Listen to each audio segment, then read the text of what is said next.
So guys आज हम लोग वेलकम बैक गाइस। आज हम लोग देखने जा रहे हैं एक रिएक्शन वीडियो। आई नो कि मैं गेम्स खेलता हूँ पर आज मैं रिएक्शन करूँगा मार्वल पे, मेरे फेवरेट कंटेंट। सो गाइस मैं ये कर रहा हूँ content from movies inside Hindi की तरफ से, जो कि उर्दू भी बोलती है मीन्स। और देखते इसकी अगर से कुछ गलत बोला तो हम लोग उसे सही करेंगे। लगा वीडियो शुरू करते हैं। बहुत लंबी है।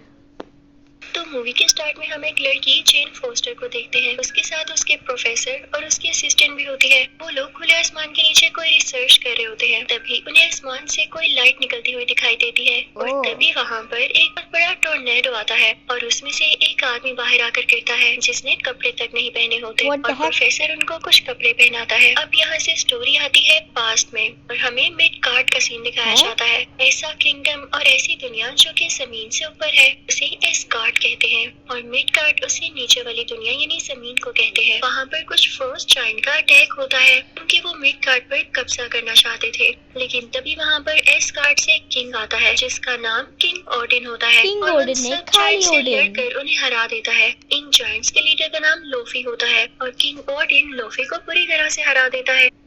गाइस लोफी मतलब लूकी। आई नो कि आप लोगों ने मूवी देख रखी है, इसलिए हम लोग फिर भी करेंगे कंपैरिजन। एक किंग आता है जिसका नाम किंग ओडिन होता है और उन सब जायंट से लड़कर उन्हें हरा देता है। इन जायंट्स के लीडर का नाम लोफी। मुझे ये नहीं समझ आ रहा गाइस इसके नाम किंग ओडिन क्यों कह रही है तो ओडिन ना। अच्छा एसगार्ड का किंग है होता है तो और किंग ओडिन लोफी को पूरी तरह से हरा देता है और उसके पास एक खतरनाक वेपन भी होता है जिसे किंग ओडिन अपने पास रख लेता है। फिर ये वेपन किसी भी लीडर की ताकत हुआ करता है और हर किंगडम के पास उसका अलग वेपन होता है।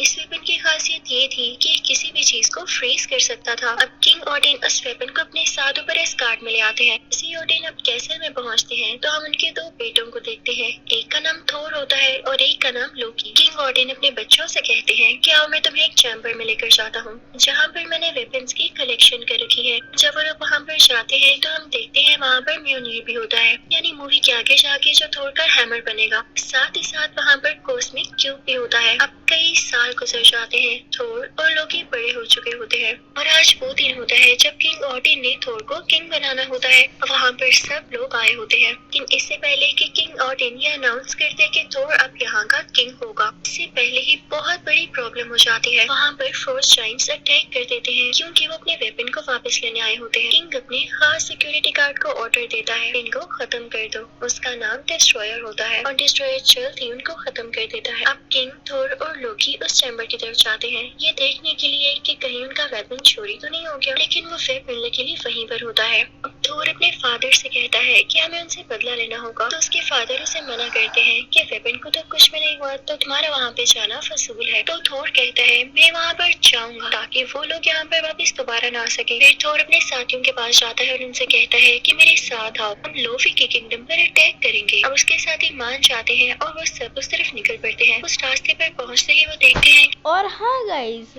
मैं आपको बताना भूल गया, लेकिन गाइज मैं यहाँ पे अब मेरे 92 सब्सक्राइबर्स हो चुके हैं। दैट्स वाई मैं फेस रिवील करूँगा वीडियो के एंड में। मैंने बोला था 90 सब्सक्राइबर्स पे करूँगा, 92 हो गए हैं।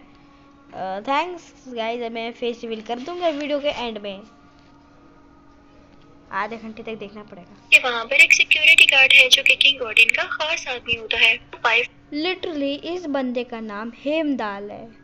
हेमदाल फ्रोस्ट ब्रिज को काट किया जो कि पूरे मल्टीवर्स में क्या हो रहा है सब कुछ पता है इसे। करता था। ये वही रास्ता होता है जहाँ से इन लोगों ने लोफी के किंगडम तक पहुँचना था। अब इस सिक्योरिटी गार्ड के पास एक स्वर्ड होती है जिससे ये रास्ता खुलना था और इसी स्वर्ड का यूज होते हुए उनके लिए उस किंगडम में जाना पॉसिबल हो जाता है। जब थोर वहाँ पर जाता है तो देखता है कि अंदर कोई भी नहीं है तो वो ऊंची से चिल्लाता है, कहाँ हो तुम सब? क्या मेरे आने से डर चुके हो? बाहर आओ और मेरा सामना करो। तभी उनके सामने लोफी आता है और वो कहता है कोई नहीं डरा, बल्कि अब तुम लोग डरने वाले हो। तुम लोगों ने यहाँ आके गलती की है। तभी थोर का भाई लोकी सामने आता है और लोफी से कहता है कि हमें माफ कर दे, हम यहाँ से चले जाते हैं। तो लोफी कहता है अब नहीं, इसी के साथ फ्रोस्ट जायंट्स उन पर अटैक करने लगते हैं, लेकिन थोर अपनी थंडर पावर का यूज करते हुए उन सबको मारने लगता है और यहाँ पे काफी बड़ी फाइट छिड़ जाती है। तभी एक फ्रोस्ट जायंट लोकी का हाथ पकड़ लेता है तो उसका हाथ भी उन जैसा हो जाता है जैसे लोकी उन्हीं में से हो। सब लोग जीतने ही वाले होते हैं कि तभी लोफी के किंगडम से एक बहुत बड़ा जायंट मॉन्स्टर निकलता है जो कि इन पर अटैक करने वाला होता है, लेकिन थोर उसके मुंह के अंदर जाके उसकी बॉडी को चीरता हुआ बाहर आता है जिससे वो मॉन्स्टर मारा जाता है। लेकिन इस चीज का गुस्सा लोफी के किंगडम वालों को बहुत ज्यादा आता है। वो थोर को और उसकी टीम को मारने के लिए आगे बढ़ते हैं, लेकिन तभी वहाँ पर किंग ऑडिन आ जाता है और थोर बहुत करेज से कहता है कि लोफी अब तुम क्या करोगे, मेरे फादर भी यहाँ आ चुके हैं। लेकिन ये क्या, जो थोर को लग रहा था ऐसा नहीं था। किंग ऑडिन वहाँ पर लोफी से माफी मांगने आए थे ताकि ज्यादा इशू न बन जाए और वो सेफली अपने बेटों को और टीम को यहाँ से ले जाए। वो लोफी से कहते हैं कि हमसे गलती हो गई, हमें यहाँ से जाने दो। लेकिन लोफी कहता है गलती की सजा मौत है और अगर एक बार तुम लोग यहाँ पर अटैक की नियत से आ गए तो वापस नहीं जा सकोगे। लेकिन जब किंग ऑडिन ये देखता है कि इससे काम नहीं चल रहा तो वो अपना मैजिक यूज करते हैं और अपनी टीम को वापस से स्कार्ड ले आते। लिटरली वो बंदा बाय फोर्स यूज कर रहा है और ये कह रही है मैजिक। लेकिन एस्कार्ड वापस आते ही थोर का बिहेवियर काफी बुरा हो जाता है और वो अपने फादर किंग ऑडिन से कहता है आप अगर मदद नहीं कर सकते थे तो वहाँ पर क्यों आए? अच्छा खासा उनको हराने वाला था, आपने उनसे माफी क्यों मांगी? वो इस काबिल नहीं है। तो किंग ऑडिन थोर से कहते हैं कि तुम बदतमीजी से बात कर रहे हो। तो थोर कहता है और क्या करूँ, आप मुझे लड़ने देते। किंग ऑडिन कहते हैं अब मैं तुम्हें बताऊंगा कि तुम क्या करोगे। वो उससे उसका ड्रेस और पावर छीन लेते हैं, इवन उसका हैमर भी, और अब थोर को फेंक दिया जाता है मिडगार्ड यानी जमीन की तरफ। अब इतना बता दो, हैमर किसने पहले नाम बोल दिया मिजोनील, अब क्यों नहीं बोल रही? हार्ट से बहुत नीचे और साथ ही साथ उसके हैमर को भी जमीन में फेंक दिया जाता है जो कि किसी और तरफ गिरता है। अब किंग ऑडिन कहते हैं कि हैमर मैंने जहाँ पर फेंका ये वहीं पर गिरा रहेगा और इसको वही उठा सकेगा जो इसको डिजर्व करता होगा, इसे उठाने के काबिल होगा। और थोर तुम तब तक इसको ये नहीं कह सकती थी कि भाई वो वर्दी होगा। नहीं कर सकोगे जब तक इसके लिए डिजर्विंग न बन जाओ। नेक्स्ट सीन में हम देखते हैं कि थोर एक हॉस्पिटल में है। जब उसकी आंख खुलती है तो देखता है कि उसके आसपास डॉक्टर्स, जेन फॉस्टर, प्रोफेसर और वही असिस्टेंट है। तो वो काफी हड़बड़ा जाता है और कहता है मैं कहाँ पर हूँ। उन सबको पीछे करता हुआ और मारता हुआ हॉस्पिटल से बाहर आ जाता है। नेक्स्ट सीन हमें दिखाया जाता है उसी म्योनिर का जो कि थोर का हैमर होता है। वो किसी सिटी में गिरा था और जहाँ पर वो गिरा था वो जगह कुछ तबाह सी हो गई थी। उसके इर्द गिर्द बाउंड्रीज बना ली थी शील्ड ने। अब उसका एक एजेंट वहाँ पर आता है। वो इस हैमर को लेके काफी इंटरेस्टेड लग रहा था और वो इस पे रिसर्च भी करना चाहता था। अब उसे बताया जाता है कि एक लड़की है जेन फॉस्टर जो कि रिसर्च करती है और क्या पता उसे इस हैमर के बारे में भी पता हो। तो वो एजेंट सीधा जेन फॉस्टर के घर जाता है। जेन फॉस्टर के मना करने के बावजूद भी वो उसकी बुक को वहाँ से ले आता है जिसके अंदर उसने सारी रिसर्च लिख रखी थी। अब उधर थोर को भी पता चल चुका होता है कि उसका हैमर कहाँ पर है क्योंकि ये हैमर की गिरने वाली बात हर तरफ फैल चुकी थी। थोर हॉस्पिटल से बाहर आते ही लोगों से पूछने लगता है कि मुझे घोड़ा कहाँ से मिलेगा। तो लोग हंसने लगते हैं कि घोड़ा इस जमाने में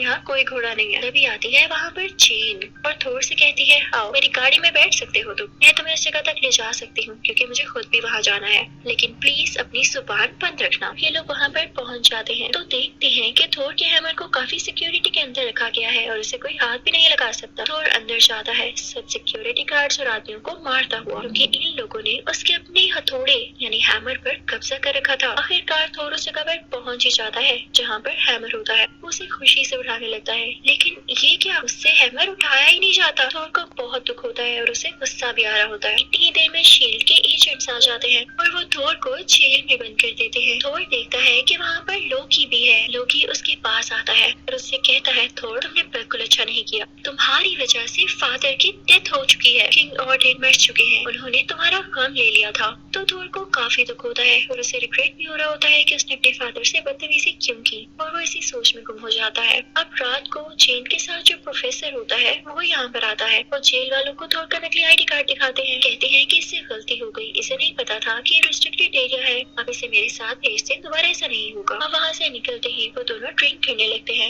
लेकिन प्रोफेसर साहिब अपने होश खो बैठते हैं। तो थोर उन्हें इन फॉस्टर के घर ले आता है और अब वो दोनों बैठ के बातें करने लगते हैं, जबकि प्रोफेसर रेस्ट कर रहे होते हैं। अब जेन थोर से पूछती है, तो चलो अपने बारे में बताओ, तुम कहाँ से आए हो? तो थोर कहता है कि मैं एक किंग का बेटा हूँ, हम लोग किंगडम पर राज करते हैं। तो जेन कहती है, तुम भी कमाल करते हो, कैसी बातें कर रहे हो? तो थोर कहता है, लाओ मैं तुम्हें ड्रॉ करके दिखाता हूँ। और थोर पूरी एक डायग्राम बनाता है जिसमें वो नो के नो किंगडम्स होते हैं। जेन को बताता है कि जिस अर्थ पर तुम रह रही हो इसे मिडगार्ड कहते हैं, जहाँ मैं रहता हूँ उसे एस्गार्ड कहते हैं। अब यहाँ से सीन शिफ्ट होता है एस्गार्ड की तरफ और हमें दिखाया जाता है कि लोकी ने झूठ बोला था कि किंग ऑडिन की डेथ हो चुकी है।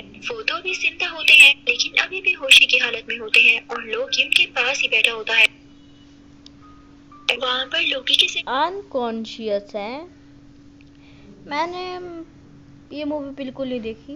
में ये सोच किसी ने कमेंट में ये बोला कि थॉर की 3 मूवी कौन सी है, चल रही खुद होती देख है लेना। कि वो किंग ऑर्डिन को ही मरवा देगा, क्योंकि वो चाहता है कि उनका बेटा और किंग बने, और लोकी क्योंकि उनका असली बेटा नहीं होता इसीलिए वो लोकी को किंग नहीं बनाना चाहते। लोकी प्लान कर रहा होता है कि वो किंग को मरवा देगा और खुद यहाँ पर रूल करेगा, क्योंकि थोर तो पहले ही जमीन पर है। वो वहाँ से उस चैम्बर में जाता है जहाँ पर वो फ्रीजिंग गैजेट होता है, यानी लूफी का वेपन, और उसको लेकर अब वो पहुँच जाता है उसी पाथवे पर जहाँ पर वो सिक्योरिटी गार्ड उस रास्ते को गार्ड कर रहा होता है। वो लोकी को मना लिटरली इस बंदे का नाम हेमदाल है, HAIHEIMDAL, दाल, हेमदाल, करता हेमदाल। है कि सॉरी मैं आपके लिए दरवाजा नहीं खोल सकता। तो लोकी कहता है, अच्छा वो ये लो। इसी के साथ ही वो उस वेपन का यूज करते हुए इस बेचारे सिक्योरिटी गार्ड को जमा देता है। इसकी स्वर्ड लेकर पहुंच जाता है उसी किंगडम में, यानी लोफी के इलाके। वो वहां जाके लोफी से कहता है कि तुम्हें मेरे लिए काम करना होगा, तुम किंग ऑर्डिन को मार डालोगे। जैसे ही तुम ये करोगे तो मैं तुम्हें तुम्हारा वेपन लौटा दूं। इस तरह से तुम्हारे पास ही तुम्हारी पावर्स आ जाएंगी और मैं भी किंग बन जाऊंगा। तो लोफी कहता है, डील तो अच्छी है, मैं इसे एक्सेप्ट करता हूँ। लोकी वहाँ से वापस आ जाता है तो उसे थोर के दोस्त रोक लेते हैं और कहते हैं कि कितनी शैतानी सोच है तुम्हारी, तुम जो भी कर रहे हो हमें वो पता है। तो लोकी उनको खामोश करवा देता है ये कह के कि जल्द ही मैं तुम लोगों का किंग बनने वाला हूँ, इसलिए खामोश ही रहो तो बेहतर है। लेकिन थोर के साथ ही भी उसकी तरह ब्रेव होते हैं। वो जाते हैं मिडगार्ड थोर को सब कुछ बताने के लिए। वो थोर को बताते हैं कि लोकी असल में चाह क्या रहा है, उसने ये सारा सीन क्रिएट किया है ताकि वो किंग बन सके। तो थोर को तो ये सुन के बहुत गुस्सा आ जाता है। इस बात की खबर लोकी को भी हो जाती तो वो बादशाह के खास सिक्योरिटी गार्ड के पास जाता है जो कि मेटल से बना होता है, डिस्ट्रॉयर। अब लोकी उसे कहता है कि जमीन पर जाओ और थोर और उसके साथियों को मार डालो। तो डिस्ट्रॉयर लोकी की बात मानते हुए मिडगार्ड पर जाता है। वो थोर के साथियों के सामने जाके उसको मारने ही वाला होता है कि तभी थोर सामने आ जाता है और वो कहता है, डिस्ट्रॉयर रुक जाओ और मुझसे मुकाबला करो। डिस्ट्रॉयर को क्या फर्क पड़ना था, थोर को हिट करता है और थोर दूर जाके गिरता है, क्योंकि ना उसके पास उसका ड्रेस था और ना ही उसका हैमर, तो उसके पास पावर्स कहाँ से आएंगी। वो काफी जख्मी हो जाता है। लेकिन यहाँ भी होता है एक मिरेकल। याद है किंग ऑर्डिन ने क्या कहा था कि जब तक थोर इस काबिल नहीं हो जाता कि वो हैमर को डिजर्व कर सके तब तक हैमर उसके पास नहीं आ सकता। तो सुने थोर ने ऐसा काम कर दिया था कि वो हैमर को डिजर्व करता था। उसने अपने दोस्तों के लिए कुर्बानी दी थी और खुद चोट खाई थी। अब उसके पास उसका ड्रेस और उसका हैमर वापस आ चुका था और अब बहुत पावरफुल फील कर रहा था। थोर वहाँ पर डिस्ट्रॉयर को अपने हैमर से डिस्ट्रॉय कर देता है। थोर अपनी टीम को लेता हुआ वापस ऊपर डिस्ट्रॉयर को डिस्ट्रॉय कर दिया, व्हाट। अब वहाँ का सिक्योरिटी गार्ड जिसे लोकी ने जमा दिया होता है वो अपनी पावर का यूज करते हुए बर्फ को तोड़कर बाहर आ जाता है और वो पाथवे थोर के लिए खोल देता है। लेकिन एस्गार्ड खुलने की वजह से लोफी के किंगडम के लोग भी उधर आने लगते हैं। अब लोफी वहाँ पर आकर किंग ऑर्डिन पर अटैक करने वाला होता है जैसा उसे करने के लिए लोकी ने कहा था। लेकिन लोकी यहाँ पर चाल चलता है और वो खुद ही लोफी को मार डालता है अपने फादर की आंखों के सामने, ताकि वो अपने फादर यानी किंग ऑर्डिन को इम्प्रेस कर सके कि इसने अपने फादर की जान बचाई है। यहाँ से लोकी सीधा बढ़ता है बाइफ्रोस्ट ब्रिज की तरफ और उसे एक्टिवेट करके उसमें से कोई खतरनाक बीम निकालने वाला होता है ताकि ये सारी जगह तबाह हो जाए और लोकी खुद अपने किंगडम पर राज कर सके और उसे रोकने वाला कोई भी यहाँ तक ना आ सके। लेकिन तभी वहाँ पर आ जाता है थोर और उसे रोकने वाला आज तक कोई पैदा नहीं हुआ था। थोर लोकी से कहता है, तो तुम पास नहीं आओगे? तो लोकी कहता है, नहीं, इसमें वांडा भी मल्टीवर्स ऑफ मैडनेस वाली से मैं बीम्स अच्छा एरिशम भी उसको 13 बिलियन साल निकाल नहीं वाला। तो सेलेस्टियल्स भी।